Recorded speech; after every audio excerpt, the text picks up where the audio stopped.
सध्या आपण सगळ्याच सेक्टरमध्ये एआय वापरतो. मी देखील एआय वरती क्वेश्चन विचारला की माझे गोल्स काय आहे, माझं एज काय आहे आणि माझ्या नीडनुसार मला पोर्टफोलिओ क्रिएट करून दे. आणि मला त्यांनी 8 स्कीम्स रेकमेंड केल्या. Same question with the same गोल आणि सेम रिस्क एपिटाईट मी सेकंड डेला परत विचारली. त्यांनी मला परत 8 स्कीम रेकमेंड केल्या, पण त्यामध्ये 4 स्कीम नवीन होत्या. सो पहिल्या दिवसाच्या 4 स्कीम त्याने रेकमेंड का केल्या नाही याचं मी आन्सर विचारल्यावरती त्याने त्या स्कीमचे निगेटिव्ह पॉईंट सांगितले.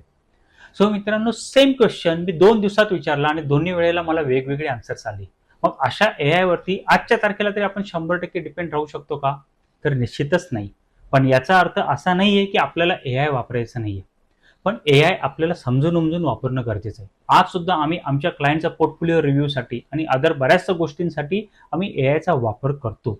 पण त्याचबरोबर आपलं पर्सनल नॉलेज हे सुद्धा तेवढ्याच गरजेचं आहे. सो तुमच्यासाठी तर बरेचसे ॲडव्हान्टेज आहे. तुम्ही तर एआयचा वापर करूच शकतात, पण त्याचबरोबर तुम्ही आमच्यासारख्या MFDचा पर्सनल टच घेऊन योग्य पद्धतीने पोर्टफोलिओ क्रिएट करू शकतात. सो तुम्हाला देखील असाच एखादा व्यक्ती पाहिजे असेल की जो एआयचा वापर तर करेल, पण त्याचबरोबर पर्सनल टच सुद्धा ठेवेल आणि तुमचा पोर्टफोलिओ योग्य पद्धतीने उभा करेल, तर तुम्ही दिलेल्या नंबरवरती मला संपर्क करू शकता. थँक्यू.